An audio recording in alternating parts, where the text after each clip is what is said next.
성경을 모르는 비기독교인들은 우리가 오늘 창세기 3장을 읽었죠. 에덴 동산의 이 선악과는 이솝 우화에 나오는 개미와 배짱이의 이야기처럼 생각합니다.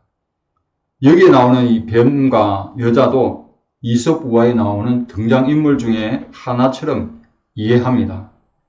그러나 우리는 에덴 동산에서 여자를 유혹하여 아담과 그 아내를 이제 범죄하게 한 이 뱀의 배후가 사단이라는 것을 잘 알고 있고, 그것은 보이지는 않지만은 실제 하고 있음을 우리는 믿고 있습니다. 문제는 아담과 그의 아내 하와를 미혹해서 넘어지게 한 것처럼 사단은 하나님의 아들로 오신 예수님도 미혹하려 하였고, 물론 실패했죠. 사단은 여기에서 멈추지 않고 오고 가는 모든 세대의 그리스도인을 할 수만 있으면 택한 자라도 미혹하여 넘어지게 하려고 지금도 활동하고 있습니다.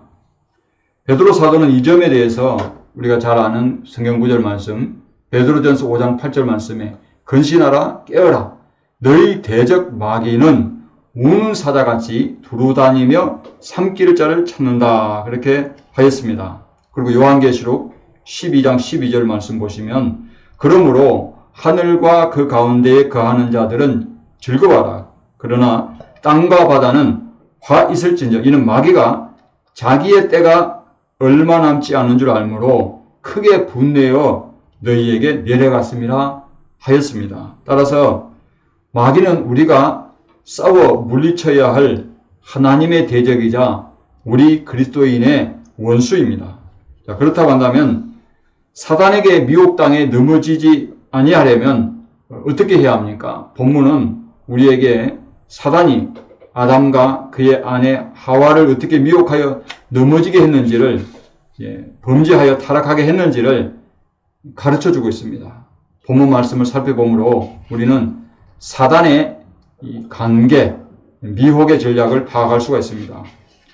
이 설교는 세 번에 나누어서 여러분에게 전달될 것입니다. 오늘은 제1부로 지혜의 남용과 오용에 대해서 말씀드리겠습니다. 자, 첫째로 사단은 지혜를 남용하고 오용하도록 미혹합니다. 그 말씀이 우리가 읽은 2장 25절에서 3장 1절 말씀입니다.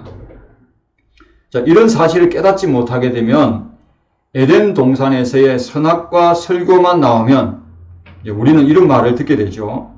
인간이 선악을 알게 하는 나무의 열매를 이제 먹으면은 범죄하고 타락하여 에덴 동산에서 추방되고 죽는다는 것을 뻔히 아시는 그 전지전능하신 하나님께서 선악과를 왜 에덴 동산에 두게 하셨는지 이해가 가지 않는다는 거예요.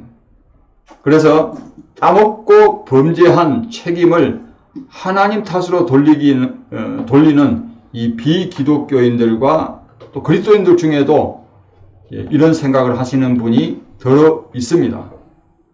혹시 여러분 중에는 이렇게 생각하시는 분은 안 계시겠죠?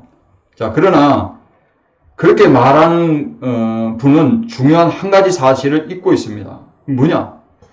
그것은 하나님께서는 인간에게 자유의지를 주셨어요. 자유의지가 뭐냐? 인간 스스로 생각하고 판단하고 결정하고 행동하는 것을 말합니다.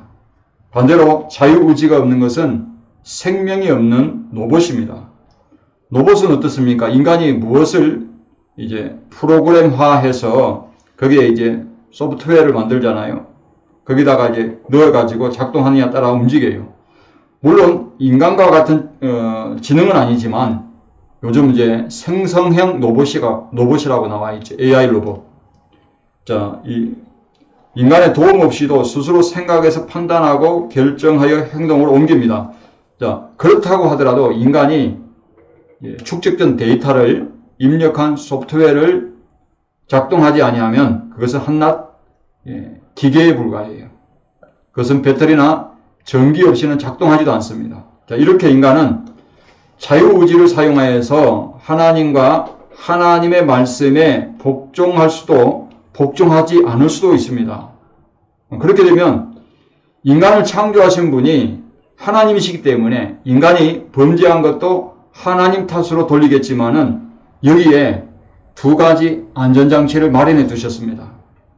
자, 그것이 뭐냐? 자, 첫째가 하나님께서 자유의지를 이제 그 권한 안에, 그 안에서 사용하도록 뭘 주셨냐면 지혜를 주셨다는 거예요. 둘째는 뭐냐? 그 자유에 말입니다. 제한을 두시고 책임을 지게 하신 거예요. 그것이 바로 선악을 알게 하는 나무의 열매를 먹지 말라고 하신 금지 명령입니다. 선악을 알게 하는 나무 이야기는 다음 주일에 자세히 말씀드리겠습니다. 자, 하나님은 인간을 창조하신 후에 하나님 보시기에 어떻게 하셨다고요? 창세기 1장 31절 보면 심히 좋았더라 그랬어요. 그 말은 무슨 말이냐? 예, 하나님이 창조한 보면 첫째 날, 둘째 날 이렇게 나오는데 이 날을 보세요. 그걸 보면 하나님 보시기에 좋았더라 그랬잖아요.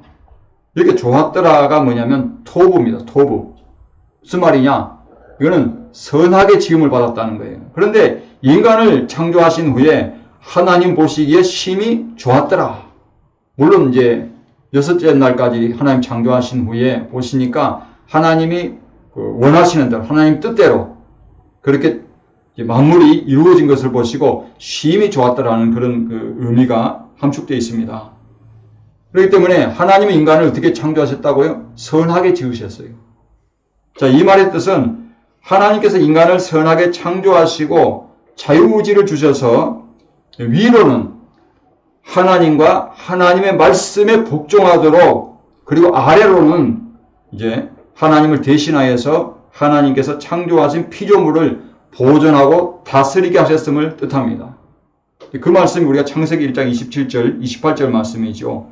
자, 하나님이 자기 형상, 곧 하나님의 형상대로 사람을 창조하시되 남자와 여자를 창조하시고, 28절 말씀에 하나님이 그들에게 복을 주시며, 자, 하나님이 그들에게 이르시되 생육하고 번성하여 땅에 충만하라. 땅을 어떻게 하라고요? 정복하라.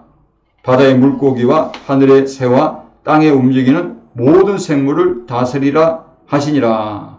아멘. 자, 그래서 하나님과 하나님의 말씀에 복종하도록 올바른 생각, 올바른 선택, 올바른 결정, 올바른 행동을 하도록 하나님께서 가지고 계신 속성을 인간에게 공유하여 주신 거예요. 그래서 우리가 이제 다른 말로 하면은 우리가 신학적으로 공유적 속성이라고 합니다. 하나님께만 있는 어떤 성품, 속성은 이제 비공유적 속성이라고 하는데, 자, 이렇게 인간에게, 그렇죠, 올바른 이제 선택을 하고 올바른 생각을 하고 결정하고 행동하도록 하나님이 지혜를 나눠주신 거예요. 그래서 사람이 고등동물이라 하잖아요. 하등동물이 있는데 고등동물은 우리 사람입니다. 근데 고등동물인 것은 뭐냐? 다른 피조물들보다 인간이 지혜롭기 때문에 그런 거예요. 따라서 인간이 자유의지를 가지고 하나님과 하나님의 뜻에 복종하지 아니하는 것을 하나님 탓으로 돌릴 수 있다 없다? 돌릴 수가 없습니다. 그 자유의지를 올바로 사용하도록 어리석게 행동하지 아니하도록 뭐를 주셨다? 지혜를 주신 거예요. 근데 지혜를 주셨음에도 그 지혜를 가지고 하나님께 복종하는 데 사용하지 아니했다면 그것은 순전히 누구 책임이에요? 인간의 책임입니다, 여러분. 사탄은 이것을 잘 알고 있기 때문에 하나님께서 주신 지혜를 더럽히는 간교한 계략으로 인류의 조상인 아담의 아내 하와를 미혹한 것입니다.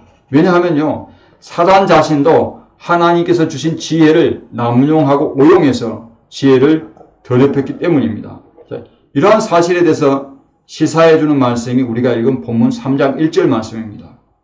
자, 그런데 뱀은 여호와 하나님이 지으신 들짐승 중에 가장 강교하니라.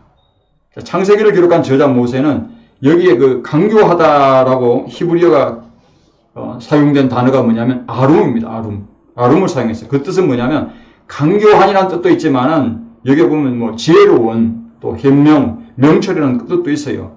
풀어 말씀드리면 뱀은 지혜로운 피조물인데 사단에 의해서 강교하게 사용됨으로 그 지혜를 더럽혔다는 거예요. 이것은 신약 성경에서 우리는 알 수 있어요. 예수님이 12제자를 부르시고 전도하러 세상으로 파송하실 때에 이 제자들을 보낼 때에 너희는 뱀같이 뭐하고요? 지혜롭고 비둘기같이 순결하라 그랬잖아요.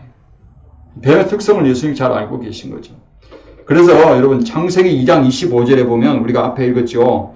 아담과 그의 아내 두 사람이 벌거벗었으나 부끄러워하지 아니하니라 라고 했는데 여기 흥미로운 것은 벌거벗다에 사용된 이 어휘가 아룸입니다.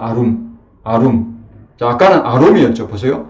뱀이 여호와 하나님이 지으신 들짐승 중에 가장 강교하더라에 사용된 어휘가 자 여기 보면은 아룸인데 그죠? 아룸인데 여기 창세기 저자 모세는 이 아rum과 아룸을 가지고 언어유희를 하는 거예요. 그러니까 아룸은 이제 강교한 그런 뜻이 있잖아요. 그리고 또 아룸은 여기 벌거벗다 했는데 이걸 가지고 혹시 아룸 언어유희를 가진 거예요. 언어를 가지고 플레이한다. 언어유희를 한다. 자, 모세는 이 아룸과 아룸을 사용해서 결국 뭘 이야기하고자 하는 거냐면 벌거벗었으나 부끄러워하지 아니한 아담과 그 아내를 정반대로 부끄럽게 수치스럽게 만든 이가 누구다? 바로 뱀. 요한계시록 12장 9절에 따르면 이 옛뱀은 곧 사단마귀라 그랬어요. 인간이 여러분 골로새서 1장 우리가 16절에 보면 인간은 어떻습니까? 보이는 피조물 중에 가장 지혜롭게 창조되었듯이 이 사단도 보이지 않는 것도 하나님이 이제 천사들은 보이지 않잖아요. 그리고 하나님 창조하셨어요. 그 창조하신 피조물 중에 보이지 않는 것들 중에 가장 지혜롭게 지음받은 이가 누구냐면은 바로 이 사단입니다. 우리가 루시파라 그러죠. 성경 에스겔서 28장을 보시면 이 28장은 여러분 에스겔 선지자가 인간 두루왕에 대해서 이제 두루왕이 받을 심판에 대한 예언을 한 말씀이 주요 내용입니다. 그런데 두루왕의 교만은 사탄의 교만에 비유해 가지고 예언했음을 우리가 성경을 읽으면 알 수가 있어요. 자, 두루왕이 이처럼 교만한 것은 그의 지혜와 총명 때문이라고 말씀하고 있습니다. 우리 에스겔서 28장 1절 말씀 보세요. 자, 또 여호와의 말씀이 내게 임하여 이르시되 인자야 너는 두루왕에게 이르기를 주 여호와께서 이같이 말씀하시되 내 마음이 교만하여 말하기를 나는 신이라 내가 하나님의 자리 곧 바다 가운데 앉아있다 하도다. 내 마음이 하나님의 마음 같은 채 할지라도 너는 사람이요 신이 아니거든. 여기 분명히 인간 두루왕에 대해서 이야기를 하는데요. 근데 여기 보면 이제 4절 5절 보세요. 내 지혜와 총명으로 재물을 얻었으며 금과 은을 곳간에 저축하였으며 내 큰 지혜와 내 무역으로 재물을 더하고 그 재물로 말미암아 내 마음이 교만하였도다. 자, 그 지혜와 총명 때문에 교만해졌다고 말하잖아요. 인간 두루왕에 대해서. 그런데 15절 말씀에 보면 자 이렇게 말씀하고 있습니다. 내가 지음받던 날로부터 내 모든 길에 완전하더니 마침내 내게서 불의가 드러났도다. 내가 아름다움으로 마음이 교만하였으며 내가 영화로움으로 내 지혜를 더럽혔으며 내가 너를 땅에 던져 왕들 앞에 두어 그들의 구경거리가 되게 하였도다.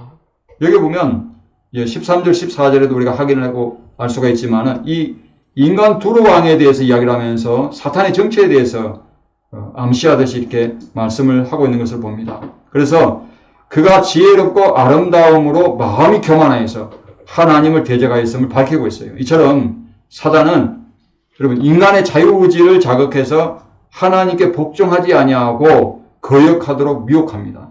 자, 그렇게 하려면 어떻게 해야 되냐? 하나님이 주신 지혜를 남용하거나 오용하게 만들어서 지혜를 더럽혀야 돼요.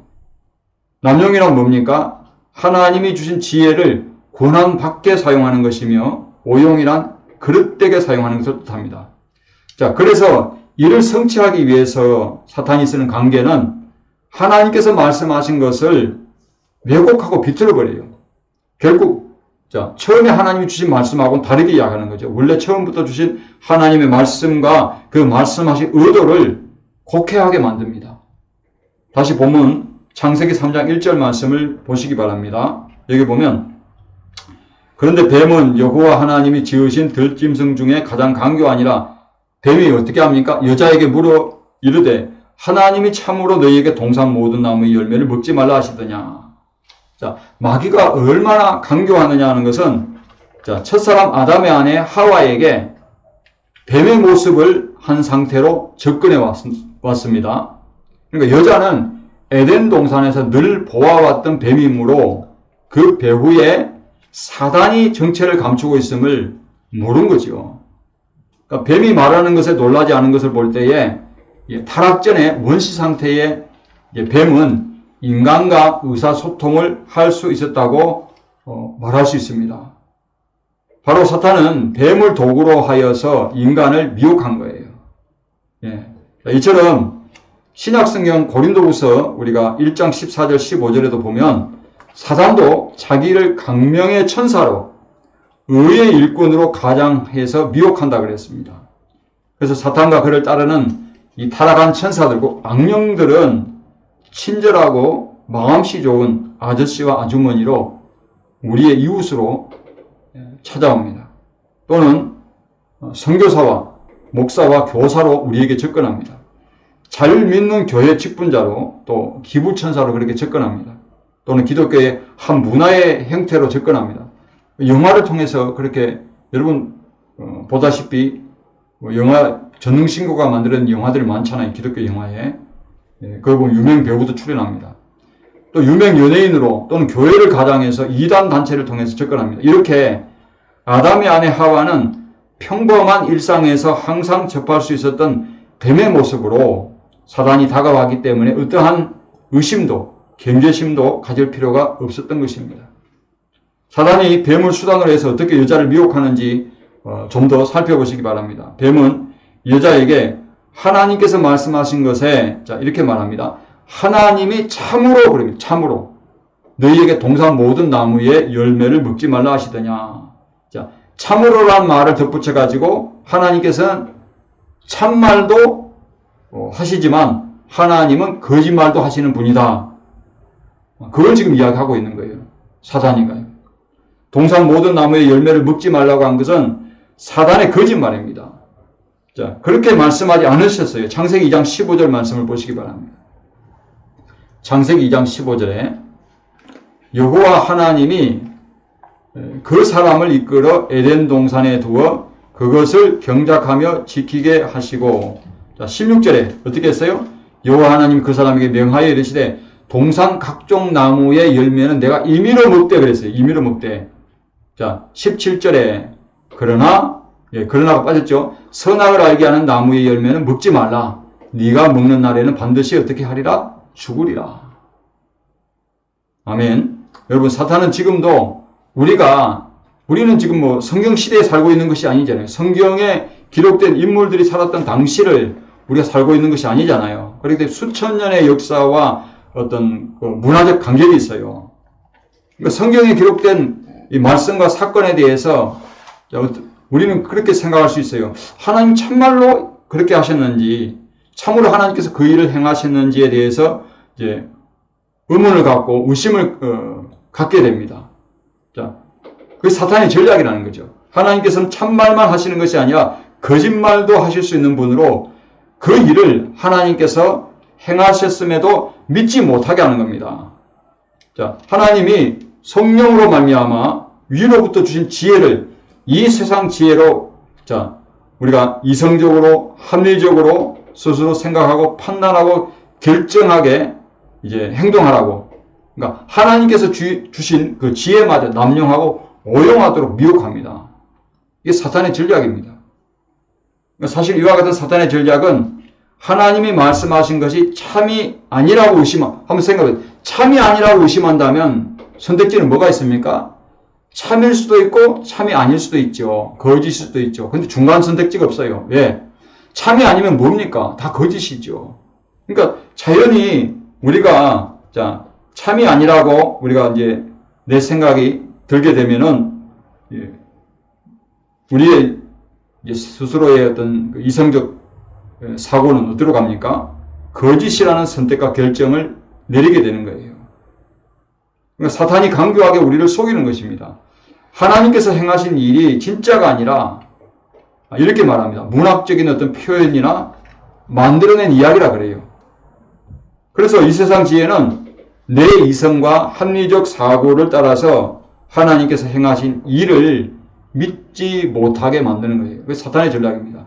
마귀는 바로 이것을 노리고 있습니다. 여러분이 어린 시절에 지금도 학교 다니는 우리 학생들도 있겠지만은 학교에 가서 우주의 기원에 대해서 어떻게 이야기합니까? 또 인간의 기원에 대해서 어떻게 배웠어요? 학교에서 가르치는 여러분 교육은 이 세상 지혜를 따라 가르치고 있어요. 인간 이성과 합리적 사고에 따라서 빅뱅 이론과 신화론을 믿게 합니다. 빅뱅 이론은 뭐냐? 성경은 하나님께서 이 우주와 지구를 창조하신 것으로 하나님이 창조하신 것으로 기록되어 있지만은 또 우리가 그것을 믿고 있지만은 빅뱅 이론은 뭐냐? 이 세상의 지혜를 따라서 그것이 아니라 우연히 생겨났다는 거예요. 약 138억 년 전에 대폭발을 통해 가지고 우주가 탄생해서 그것이 팽창해 가지고 오늘에 이르렀다는 겁니다. 그리고 그들은 인간도 원숭이에서 진화되어 가지고 사람이 됐다는 거예요. 그러면 그 원숭이는 어떻게 진화됐느냐? 아메바에서 진화되었다는 거예요. 이게 말이 안 되잖아요. 그죠? 말이 안 돼도 사람들은 창조론보다 이걸 믿어요. 최근에 한 신학대학교에서 유실론적 진화론을 가르치던 교수 한 분이 학교에서 해임을 당했어요. 여러분 학교는 학문을 가르치는 곳입니다. 그렇죠? 그래서 학문의 자유가 헌법상 보장됩니다. 하지만은 목사를 양성하는 신학대학교와 대학원에서 말입니다. 신학대학원에서 하나님도 인정하고 진화론도 받아들이는 것은 기독교의 근간을 뒤흔드는 것이기 때문에 건학 학교를 세운 그 이념, 건학 이념에 맞지 않다고 해서 그 교수님이 해임을 당했습니다.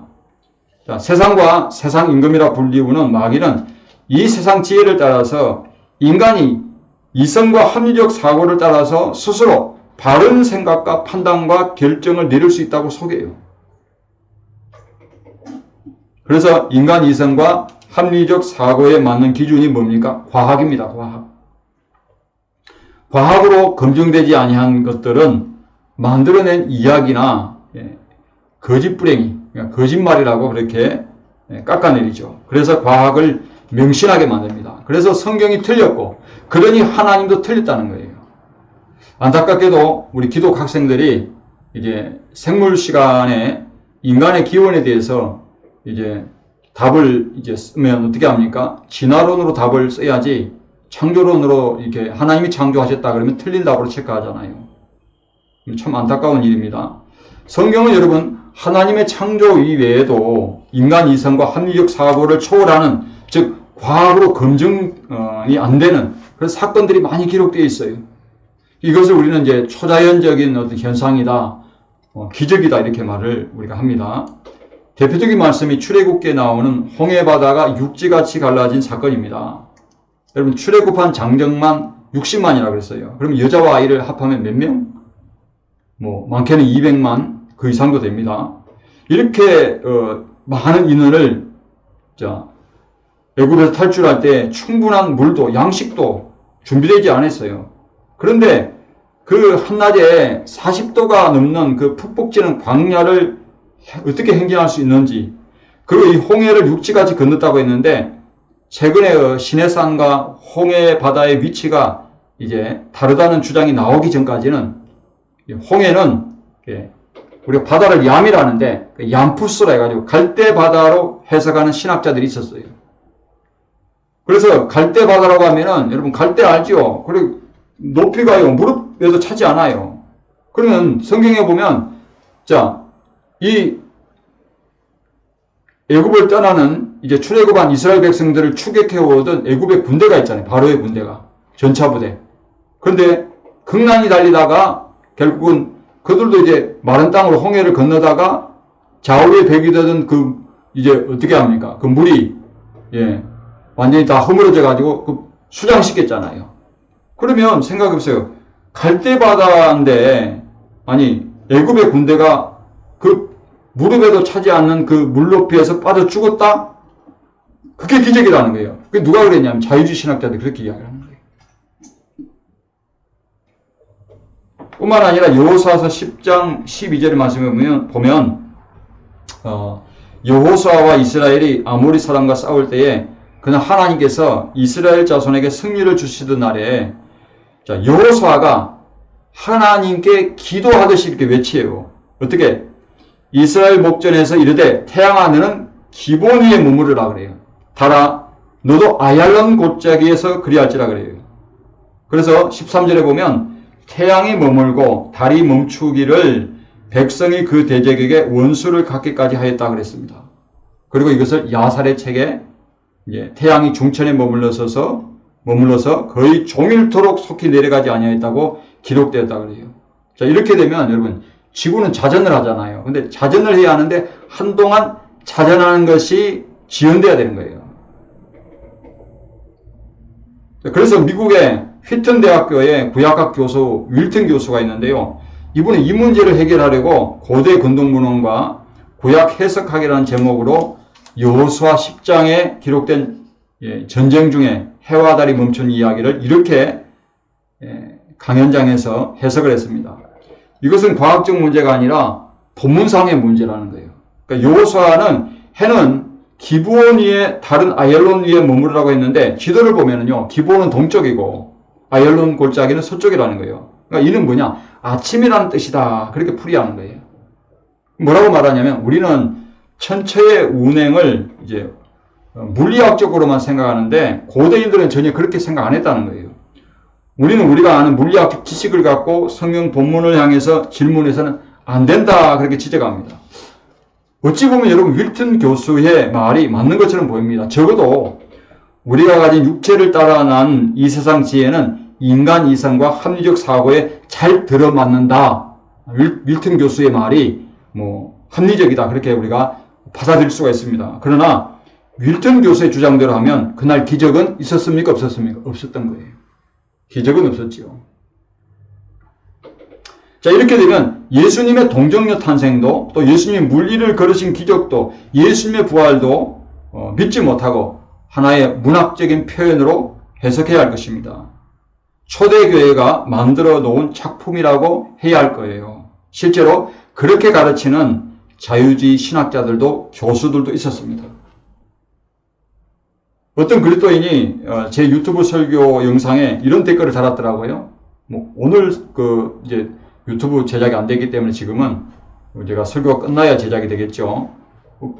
그 전에 설교 영상을 보면 이런 댓글을 달아놨어요. 예수님이 구름 타고 오신다고 하니까 이렇게 댓글을 달았어요. 이제는 이런 비과학적으로 불신자를 전도하는 방법은 쓰지 말아야 합니다. 구름은 수증기 덩어리인데 어떻게 그게 사람이 탈 수 있느냐. 여러분 생각해 보세요. 아니 예수님이 부활한 몸이잖아요. 시공간을 초월하시고 신령한 몸이잖아요. 예. 그러면 부활하신 예수님의 몸은 중력의 법칙을 받아야 못 받아요? 안 받잖아요. 그때 구름 타고 얼마든지. 예. 그리고 구약의 표현을 보면 이 구름은 어떻게 보면 수레와 같아요. 하나님의 수레. 자, 그래서 신령한 몸이라는 것을 모르고 있는 거예요. 이처럼 사탄의 미혹의 전략인 지혜를 남용하고 오용하도록 그래서 성령 안에서 하나님께서 위로부터 주신 지혜를 따라 분별하지 아니하고 이 세상 지혜를 따라 인간 이성과 합리적 사고를 따라서 하나님의 말씀과 하나님께서 행하신 것을 의심하기 시작하면 인간 어리석게도 하나님의 말씀도 하나님께서 행하신 것도 믿지 못하게 되는 거예요. 이게 사탄의 전략입니다. 이것은 사탄이 이제 하나님께서 이제 성령으로 말미암아 우리에게 주신 위로부터 주신 지혜를 더럽히는 관계입니다. 이것을 안다면 어떻게 해야 합니까? 여러분 이미 사탄에게 이제 속아 넘어간 아담과 그 아내의 범죄로 인간은 처음 하나님이 공유해 주신 지혜를 더럽혔잖아요. 그렇죠? 그런데 성령으로 말미암아 하나님께서 우리에게 지혜를 주셨어요. 그러니까 우리는 무엇을 가지고 판단해야 됩니까? 이 세상 내 육체를 따라 난 인간 이성과 합리적 사고를 따라서 그렇게 스스로 생각하고 판단할 것이 아니라 하나님이 주신 지혜를 가지고 판단해야 되는데, 자, 여기 보면은 이제 이렇게 나와 있습니다. 그러니까 이 세상 지혜로는 하나님을 알지도 하나님의 뜻을 분별할 수도 없어요. 오직 위에서 난 지혜로만 알고 분별할 수 있는 것이라고 말씀하고 있습니다. 그래서 우리가 야고보서 1장 5절에 보면은 너희 중에 누구든지 지혜가 부족하거든 모든 사람에게 후히 주시고 꾸짖지 아니하시는 하나님께 지혜를 구하라는 거예요. 자, 여러분이 인간 이성과 합리적 사고를 따라서 스스로 판단하고 결정하려고 하면 뭘 해야 돼요? 열심히 배우잖아요. 정보를 습득하고 또 경험으로 알잖아요. 그런 것처럼 우리가 위로부터 난 하나님의 지혜를 구하려면 어떻게 합니까? 열심히 하나님 앞에 기도해야 되는 거예요. 성령께 구해야 되는 거예요. 그래서 그 지혜를 부어주시되 어떻게 부어주시라고요? 충만하게 부어달라고 기도해야 됩니다. 충만하게. 여러분 성령이 어떻게 해요? 성령 충만을 위해서 기도해야 됐잖아요.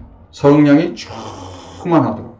지혜도 마찬가지고 지혜도 여러분 충만히.